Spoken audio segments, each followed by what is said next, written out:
নমস্কাৰ, মই ৰঞ্জন চৌধুৰী। আমি তো 400 টকাত চিলিণ্ডাৰ দিয়া হ'ব বুলি 2014ত কোৱা হৈছিলে, কিন্তু পিছত দেখিলোঁ যে আপোনাৰ সেই চিলিণ্ডাৰ মূল্য প্ৰায় 1000-1200 টকাকৈ পাইছে। এতিয়া অলপ কমিছে, কিন্তু হয় আপোনালোকে এতিয়া প্ৰস্তুত থাকক।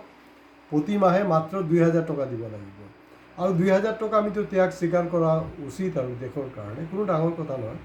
আমি বৰদাস্ত কৰিম। 400 টকা প্ৰায় 1200 টকা 1100 টকা হ'লগৈ, আমি বৰদাস্ত কৰিছোঁ। এতিয়া ইলেকশ্যন আহিলে অলপ কমাই দিয়ে, আকৌ বঢ়াই দিয়ে, এনেকুৱা চলি আছে। তো আজিৰ বিষয় এইটোৱে। গতিকে আপোনালোকে সাজু আছে নিশ্চয়। 2000 টকা বেছি নহয় ন, মাত্ৰ 2000 টকা, মাত্ৰ 2000 টকা আপুনি মান্থলি এটা খৰচ হ'ব চিলিণ্ডাৰত। আৰু পেট্ৰলৰ দাম 500 টকামান মোটাকৈ পাব, আৰু 400-500 টকা হ'ব, মোটামুটি খাটাং হৈ আছে। আপোনালোকে নিশ্চয় বুজি পাইছে যে মই কোন বিষয়ত এতিয়া আলোচনা কৰিম। তো এই বিষয় আলোচনা কৰাৰ আগতে আপোনালোকক ৰিকুৱেষ্ট, ভিডিঅ' ভাল লাগিলে শ্বেয়াৰ কৰিব আৰু ছাবস্ক্ৰাইব কৰিবলৈ নাপাহৰিব। আপোনালোকৰ নিশ্চয় মনত আছে ন, বেছি নহয় 11 বছৰ আগত কোনোবাই কৈছিলে নহয়, মই ফকীৰ হওঁ, ঝোলালৈকে চলে যাওঁগা। হয়, কিন্তু তেনেকৈ কৈ থাকে। আৰু তেওঁৰ যিবিলাক বন্ধু আৰু বান্ধৱী আছে, তেওঁলোকে কিন্তু ইতিমধ্যে বান্ধৱীটো কৰিলে শ্বেখ হাছিনা। সেই শ্বেখ হাছিনা মানে দুৰ্দিনত দেশক এৰি পলাই ইণ্ডিয়াত গুচি আহিলে। আৰু এতিয়া আমাৰ হাতত আহি পোৱা যোনটো খবৰ, এয়া হ'লগৈ ইজৰাইলৰ নেতান্যাহু। তেখেততো মিত্ৰই হয়, আমাৰ মোদীৰ মিত্ৰ হয়। তেখেতো কিন্তু দেশ এৰি পলাইছে, কাৰণ তেওঁ নিজক চম্ভালিব পৰা নাই। গাজাৰ মই জাষ্ট এটা এৰিয়াটো কৈ আছোঁ দেই। ধৰি লওক গুৱাহাটী মহানগৰীৰ ডাবল নহয়, 1.5 গুণমান হ'ব, আৰু আনুমানিক মই এটা কৈছোঁ চাইজ। সেই চাইজটোৱে মানে বিশ্বৰ ইমান বৃহৎ অস্ত্ৰ ভাণ্ডাৰ, তাৰপিছত তাৰ বিভিন্ন ব্যৱস্থাপনা ইমান হাই ফাই, তৎসত্ত্বেও গাজা কিন্তু যোৱা 1.5 বছৰে কিন্তু কাবু কৰিব পৰা নাই। আৰু গাজাৰ চাইজ সম্পৰ্কে বহুতে নাজানে। গাজা আপোনালোকৰ ধাৰণা যে বহুত ডাঙৰ এটা ষ্টেট হ'ব, তেনেকুৱা নহয়। এইটো গুৱাহাটী মহানগৰীতকৈ মাত্ৰ 1.5 গুণ বেছি, তাতকৈ বেছি নহয়। নেতান্যাহু কিন্তু অলৰেডি দেশ এৰি পলালে। গতিকে আপোনালোক অলপ সাৱধান। 2000 টকা হ'বলৈ গৈ আছে, কাৰণ আমাৰ যিজন ফকীৰ, কাৰণ তেওঁৰতো কোনো দোষ নাই। তেখেতে কৈছে মই ফকীৰ হওঁ, ঝোলালৈকে চলে যাওঁগা। তেওঁ কিন্তু ভুল কোৱা নাই দেই, আমিহে ভুল কৈ আছোঁ।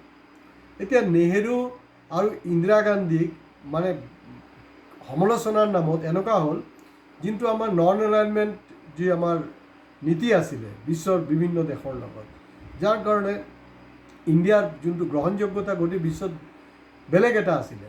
কিন্তু এই আপোনাৰ বিশেষকৈ এই ৰাছিয়া ইউক্ৰেইনৰ যুদ্ধই কওক, বা ইভেন ইজৰাইল যে আপোনাৰ হামাছ যুদ্ধ, সেইটো সময়তো আমি দেখা পালোঁ যে এই সলনিৰ পৰা কিন্তু আঁতৰি আহিছে। এই সলনিৰ পৰা কেলৈ আঁতৰি আহিছে জানেনে? একমাত্ৰ আদানীৰ কাৰণে, কাৰণ আদানীৰ ইষ্টাব্লিছমেণ্ট আছে। আৰু যি যোৱা 1.5 বছৰে গাজাক মানে কাবু কৰিব পৰা নাই, সেই গাজাক কৈ আছিলে যে আৰু 2 মাহৰ ভিতৰতে পূৰা নিশ্চেক কৰি দিম, যি আছে মানে চব খালাচ কৰি দিম। এতিয়া নেতান্যাহু নিজে পলাব লগা বাধ্য হ'ল। আৰু লেটেষ্ট পজিশ্যনটো হ'লগৈ যে আপোনাৰ ইৰাণৰ ওপৰত কিন্তু ইজৰাইলে প্ৰথম আক্ৰমণ কৰিছিলে দেই। তাৰমানে খাই বৈ কাম নাই, যোনটো ইমান সৰু এটা গাজাক চম্ভালিব পৰা নাই, ইৰাণক জোকাৰিবলৈ গৈছে। ইৰাণে যোনটো হামলা কৰিলে, ইৰাণত হামলাত কিন্তু আৰু মই দুটা ষ্টক, যিবিলাক ষ্টক মাৰ্কেটৰ লগত জড়িত, তেওঁলোকক জনাব বিচাৰিছোঁ, আপোনালোকে পাৰিলে মোটামুটি লছ নহ'লে ইমিডিয়েটলি শ্বেয়াৰটো বিক্ৰী কৰক। কাৰণ আদানী যোনটো পৰ্ট আছে ইজৰাইলৰ, আদানী পৰ্টত কিন্তু আপোনাৰ ইৰাণে পূৰা বৰবাদ কৰি দিলে। গতিকে নেচাৰেলি আদানীৰ বিজনেছৰ লগত SBIৰ সম্পৰ্ক আছে, আদানীৰ লগত LIC সম্পৰ্ক আছে। গতিকে LIC আৰু SBI যিসকলৰ শ্বেয়াৰ আছে, তেওঁলোকে কিন্তু ইমান সোনকালে পাৰে এইটো বিক্ৰী কৰি দিয়ক, otherwise you will get a huge loss. তো এই নীতিটো আমাৰ থকা হ'লে কিন্তু আজি আমাৰ এনেকুৱা এটা অৱস্থা নহ'লে হয়।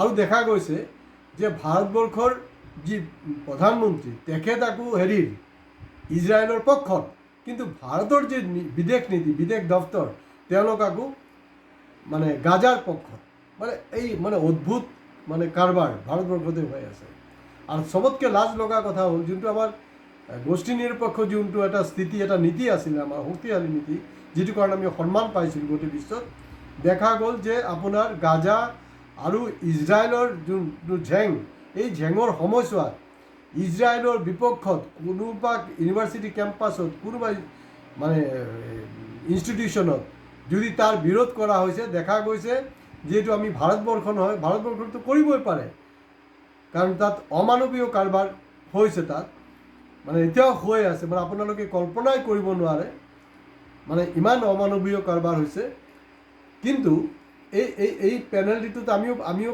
প্ৰায়শ্চিত কৰিব লগা আছে কাৰণ আমিতো 2000 টকা চিলিণ্ডাৰ ল'বলৈ বাধ্য কাৰণ যিটো সময়ত প্ৰতিবাদ কৰিব লাগে সেইটো সময়ত আমি প্ৰতিবাদ কৰা নাই আজি জানেনে আমেৰিকাৰ নিচিনা ইমান শক্তিশালী ৰাষ্ট্ৰত ডোনাল্ড ট্ৰাম্পৰ এগেইনষ্টত আমেৰিকাৰ চিটিত আপোনাৰ লাখ লাখ মানুহ ওলাইছে আমাৰ ইয়াত হাজাৰটা মানুহ নোলায় গুৱাহাটীত দেখোন আমাৰ মুখ্যমন্ত্ৰী প্ৰায় কৈ দিয়ে এতিয়া সভা সমিতি মানে নিষিদ্ধ তাৰপিছতো কোনো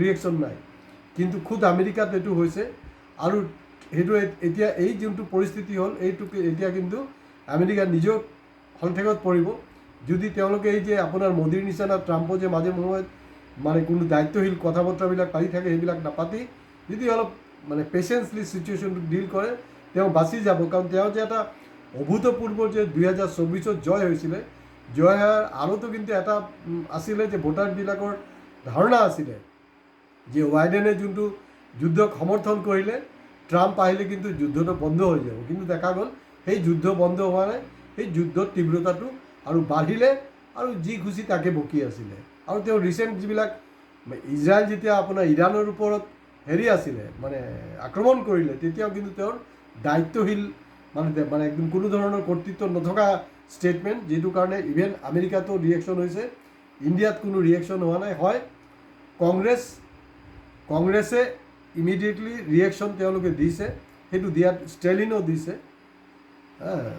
আপোনাৰ মুখ্যমন্ত্ৰী মানে আপোনাৰ তামিলনাডুৰ মুখ্যমন্ত্ৰীয়ে ষ্টেণ্ড দিছে সেইটো সকলো পলিটিকেল পাৰ্টি ষ্টেণ্ড দিব লাগে কাৰণ এই তেলিয়ামি বন্ধ কৰক আৰু নহ'লে আপোনাৰ 2000 টকা গেছ চিলিণ্ডাৰ আৰু 500 টকা দিবলৈ সাজু থাকক আৰু তাৰ কাৰণে মূল্যবৃদ্ধি হ'ব আমি দেখিছোঁ যে যেতিয়া ৰাছিয়া ইউক্ৰেইন যুদ্ধ হ'ল এই যুদ্ধৰ কিন্তু ফাইদা পূৰা মোদীয়ে ল'লে কি বুলি কৈছিলে আপদা কো আফসাৰ মে বদল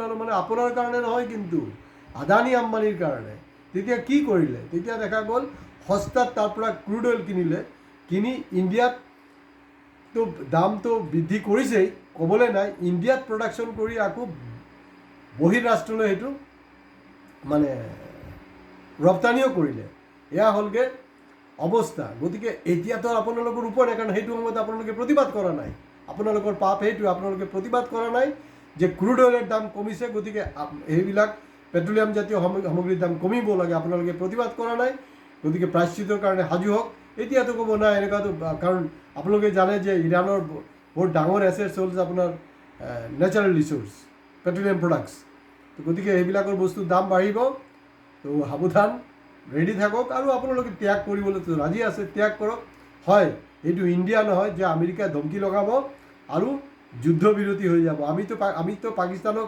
4 টুকুৰা কৰিবলৈ আছিলে এই ধমকি এটা লগালে এই মোদী মদ বন্ধ কৰ লগে লগে বন্ধ কৰি দিলে কিন্তু ইৰাণে কিন্তু অলৰেডি কৈছে আমেৰিকা ব্ৰিটেইন যি হওক কোনো কিন্তু ইয়াত যাতে মূৰ নাগাবাই বৰবাদ কৰি দিম বুলি এনেকুৱা এটা দাপট থাকিব লাগে অৱশ্যে ইণ্ডিয়াটো ইমান দাপট থকা দেশ নহয় কমচে কম যোনটো নন এলাইনমেণ্টৰ পলিচি নেহৰুৰ আছিলে এই নেহৰুক বদনাম কৰিবলৈ গৈ সেইটোতো জলাঞ্জলি দিলে আৰু যিটো কাৰণে এতিয়া আমি প্ৰায়শ্চিত কৰিম গতিকে 2000 টকা গেছ চিলিণ্ডাৰ 500 টকা পেট্ৰলৰ দাম সাজু থাকক আৰু যিসকলৰ আপোনাৰ এই আদানীৰ যিবিলাক শ্বেয়াৰ আছে ইমিডিয়েটলি বিক্ৰী কৰক ইমিডিয়েটলি কালি সোমবাৰে পাৰিলে সোমবাৰে ষ্টক মাৰ্কেট খোলা থাকিব বিক্ৰী কৰক এইটো মোৰ এটা শেষ ছাজেশ্যন আজি ইয়াতে শেষ কৰিছোঁ ভিডিঅ' ভাল লাগিলে শ্বেয়াৰ কৰিব আৰু ছাবস্ক্ৰাইব কৰিবলৈ নাপাহৰিব নমস্কাৰ